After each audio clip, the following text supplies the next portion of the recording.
গোসলের সুন্নত ৫টি। আসসালামু আলাইকুম আরহামতুল্লাহ। আশা করি আপনারা সবাই আল্লাহর রহমতে অনেক ভালো আছেন।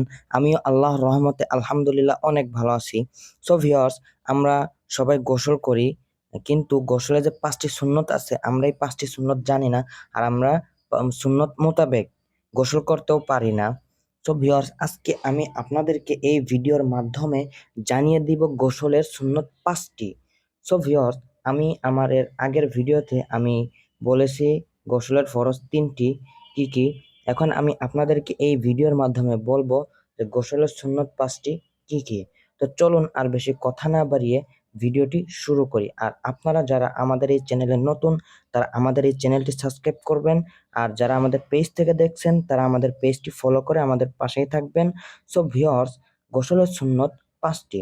নাম্বার ১, উভয় হাতের কবজি পর্যন্ত ধৌত করা, মানে ২ হাতের কবজি পর্যন্ত ৩ বার ধৌত করা। নাম্বার ২, ইস্তেঞ্জার জায়গা ধৌত করা, মানে যে ইস্তেঞ্জার জায়গায় ধৌত করতে হবে। হাত এবং ইস্তেঞ্জার জায়গায় নাপাকি থাকুক বা না থাকুক তাও ধৌত করতে হবে। শরীরের কোথাও নাপাকি থাকলে তা ধৌত করা। শরীরের কোনো জায়গায় যদি নাপাকি জড়িয়ে থাকে তাহলে এটা ধৌত করতে হবে। নাম্বার ৩, নাপাকি হতে পবিত্র হওয়ার নিয়ত করা। ধরেন আপনি নাপাক আছেন, এই নাপাক থেকে পবিত্র হওয়ার জন্য নিয়ত করবেন। নাম্বার ৪, সুন্নত মোতাবেক অজু করা। গোসলের আগে সুন্নত মোতাবেক অজু করা। আমরা অনেকে আছি সুন্নত মোতাবেক অজু করতে পারি না। তো ভিউয়ার্স, আপনারা যদি চান এই বিষয়ে ভিডিও আসুক তাহলে কমেন্টে বলে যাবেন। আর সুন্নত মোতাবেক অজু করতে হবে। নাম্বার ৫, সমস্ত শরীরে ৩ বার পানি ঢালতে হবে। সমস্ত শরীরে ৩ বার পানি ঢালবেন।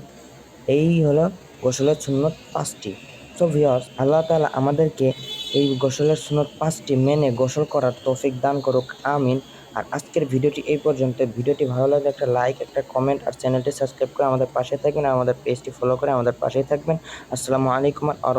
আর আপনার অপর ভাইকে ভিডিওটি শেয়ার করে দেখার সুযোগ করে দিন।